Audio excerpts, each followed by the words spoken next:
जोहार नमस्कार। मैं हूं प्रेम कुमार और आप देख रहे हैं सोशल मीडिया प्लेटफॉर्म पर पीके न्यूज़। मैं आज डुमरी विधानसभा के ऊपर घाट पलामू पंचायत पहुंचा हुआ हूं और मैं आज चुनावी रुझानों के बारे में चर्चा करने के लिए आया हूं नावाडी प्रखंड उप प्रमुख हरिलाल मातो जी से। सबसे पहले आपको मेरा नमस्कार।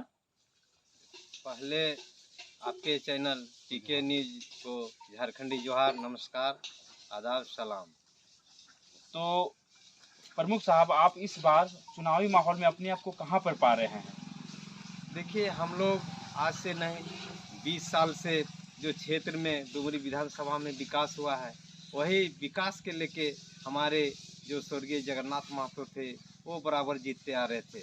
उनका ही देन है आज हमारे क्षेत्र की हर समस्या को समय पर निदान होता था और हल होता था। अभी अगर लगातार कोई भी मंत्री हो या विधायक रहता तो एंटी कन्वेंसी बन जाता, तो इस बार आपको क्या लग रहा है? देखिए, इस बार जो है और के साल की अपेक्षा इस बार देवी जी के द्वारा जो क्षेत्र में प्रखंड में विकास हुआ है, उससे रुझान बनता है कि इस बार भी देवी भारी बहुमत से जीत रही हैं। और और जो हमारे जो हम जिस पंचायत का हैं, जिस प्रखंड का हैं, हमारे पंचायत में बहुत बड़ा नेतरहाट के तर्ज पर विद्यालय बन रहा है, उसका शिलान्यास भी हो गया है। एक मिनट, अभी अभी मैं रुझानों में देख पा रहा हूँ कि कल ही जो है ऊपर घाट में ही भारत के जो है गृह मंत्री अमित शाह का भी आगमन हुआ है। और पिछली उपचुनाव में भी देखिए तो उनका भी मत काफ़ी अच्छा 80,000 प्लस उनका भी रहा था, काफ़ी जोरदार टक्कर हुआ था दोनों में। इस बार आप यशोदा देवी को कहाँ पर पा रहे हैं? देखिए, इस बार हम लोग का जो क्षेत्र है विकास के मामले में हम लोग अभी आगे चल रहे हैं। अभी एक और जो प्रत्याशी हैं, जेएलकम पार्टी के सुप्रीमो हैं, और वो पिछले लोकसभा में भी अपना किस्मत आजमाए थे और तीसरे स्थान पर रहे थे। लेकिन अगर बात किया जाए डुमरी विधानसभा के, तो उन्होंने 90,000 वोट ला करके सबको चौंका दिया था और एक काफ़ी बड़ी चुनौती के रूप में उभर करके आए हैं। उनके रैलियों में भी काफ़ी भीड़ देखी जा रही है। तो आप उसे जयराम महतो की कितना बड़ा चुनौती इस चुनाव में मान रहे हैं? देखिए, हम लोग अपने विधानसभा क्षेत्र में उनके साथ जो है युवा वर्ग के लोग हैं, लेकिन कुछ लोग जो कि उनका मतदाता सूची में नाम नहीं, वैसे वैसे लोग हैं। तो उनके जो माता पिता वो हम लोग जेएमएम पार्टी के साथ है, देवी के साथ है, इसलिए हम लोग के टक्कर में वो अभी नहीं है। तो आपको लगता है कि इस बार भी आप डुमरी विधानसभा में परचम लहरा सकते हैं? हाँ, हम लोग विकास के नाम पर डुमरी विधानसभा में परचम लहरा सकते हैं। और लहराने का ये है कि हमारा जो देवी का ही देन है, जो आज घर घर में 1,000 रुपया जो मिल रहा है मैया समान योजना, तो वो उपलब्धि ज़्यादा हम लोग का है। तो कई लोगों का कहना है कि मैया समान योजना ये जो है चुनावी केवल लॉलीपॉप है। अगर वो देना ही था तो 4 साल से कहाँ पर सोए थे? उस समय देखिए, जब हम लोग का सरकार बना, कोरोना काल आ गया, 2 साल ऐसे ही बीत गया। उसके बाद हमारे जो भाजपा के सरकार यानी चुनाव में जो किसी तरह का मनमुटाव रहता था, उसके लेके हमारे मुख्यमंत्री को जेल के अंदर ईडी के तहत बंद करवाया गया। उसमें भी 6 महीना साल भर समय बीत गया। जब इनको मौका जैसे ही मिला, वैसे ही हम लोग को जो हर एक घर में जो योजना पहुंचाना था वो हर एक घर में पहुंचाए। कौन सा योजना नहीं पहुंचाया है?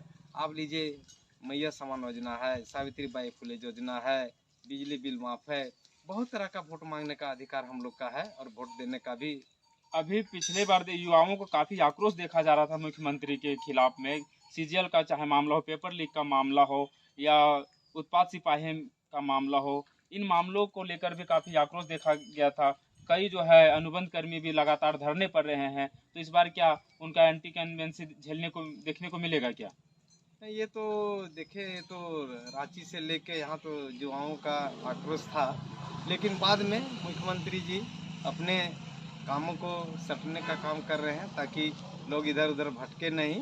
और ज़्यादातर हम लोग का जो विकास के ही नाम पर वोट मिल रहा है इस बार। आप मैया समान योजना को क्या मास्टर स्ट्रोक समझ रहे हैं? क्या आप उसको कितना कारगर समझते हैं मैया समान योजना? मैया अष्टों का वो तो हम लोग समझ रहे हैं, काहे कि महिलाओं का जो रुझान है, हम लोग क्षेत्र में घूमते हैं ना, महिलाओं का रुझान है। आज हमारे यहाँ किसी तरह का मदद नहीं मिलता था और सरकार तरफ से घर घर मदद मिल रहा है। एक घर में 4,000 5,000 करके आ रहा है, तो हम लोग मास्टर स्ट्रोक इसको मान रहे हैं। अभी मैं लगातार बीजेपी के जुलूस में, रैली में बड़े बड़े मंत्री नेता भी लगातार कह रहे हैं कि अभी झारखंड में एक बड़ी मुद्दा, बड़ी समस्या बन कर है घुसपैठ, बांग्लादेशी घुसपैठ। आप इसे आप कहाँ मानते हैं? क्या ये बांग्लादेशी घुसपैठ क्या आपके वोट बैंक को नुकसान पहुंचा सकता है क्या ये मुद्दा? ये घुसपैठ है, केंद्र सरकार को इसमें पहल करना चाहिए। घुसपैठ कहाँ से हो रहा है? बांग्लादेश आ रहा है तो इंडिया से घुस रहा है, इसलिए इसमें जो हमारे केंद्र सरकार है वो दोषी है। इसलिए हम लोग तो चाहेंगे, इसमें राज्य सरकार का तो घुसपैठ का कोई मामला नहीं है। आखिर देश दूसरे देश से जो घुसपैठ कर रहे हैं तो ये केंद्र सरकार का मामला है। वो समझे, गृह मंत्री समझे कि आपके क्षेत्र में बॉर्डर में कैसे उन लोग घुसपैठी कर रहे हैं।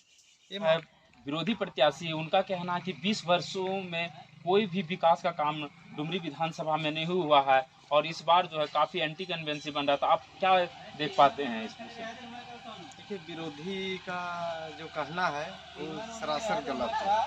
आप क्षेत्र में जाइए और क्षेत्र में घूमिए, देखिए क्षेत्र का स्थिति पहले क्या था। ऊपर घाट का लोग ऊपर घाट आना नहीं चाह रहे थे। जब से स्वर्गीय जगन्नाथ महतो जीते हैं तब से हमारे नेता लोग यहाँ घुसते थे।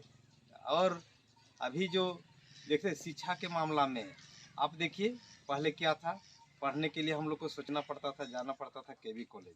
उसके बाद जब से विधायक बने नावाडी में कॉलेज बनवा दिए। उसके बाद जितना जो मंत्री बने, जितना भी स्कूल था, पहले हाई स्कूल हुआ, उसके बाद हाई स्कूल के बाद उसको +2 स्कूल में तब्दील किया गया है। अभी एक एक पंचायत में 2-2 हाई स्कूल देखिएगा। जैसे पिपरादी में एक है, एक कंचकीरो में है, एक ही पंचायत में 2-2 हाई स्कूल है। इसलिए शिक्षा के मामले में लीजिए, स्वास्थ्य के मामले में लीजिए और आवागमन के मामले में लीजिए, आने जाने का सुविधा, ये सब खाली देखिए, देखने का चीज़ है। हम तो बोलते हैं मीडिया भाइयों लोगों को, आप लोग घूमिए क्षेत्र में और देखिए क्या विकास हुआ है।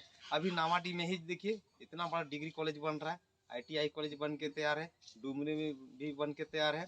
इसीलिए बोलते हैं कि देखने का चीज़ है। हम लोग बोलने से परहेज करते हैं और अपने आँखों से और अपने कानों से सुनने को बोलते हैं। आप बोल रहे हैं कि आप डिग्री कॉलेज बन गया, हाई स्कूल बन गया है, लेकिन इन हाई स्कूल में शिक्षकों की भी तो कमी है। आप इसे क्या चुनौती नहीं मान रहे हैं? हाँ, शिक्षकों का कमी है, ये तो चुनौती मान रहे हैं।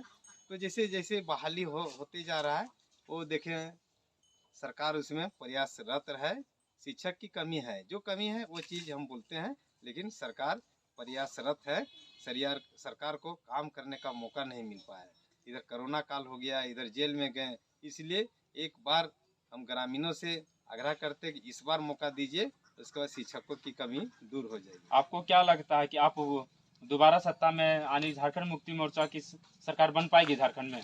हाँ, ये तो है, हमारे जो कोल्हान से भी आ रहे हैं, इसलिए दोबारा सरकार हमारा ही बन रहा है। क्योंकि ये जो घर घर में जो मैया समान योजना का लाभ पहुंचा है ना, उसके आधार पर हर जगह का रुझान आ रहा है। इस बार भी इंडिया गठबंधन का ही सरकार बनेगी। चलिए, बहुत बहुत धन्यवाद आपका।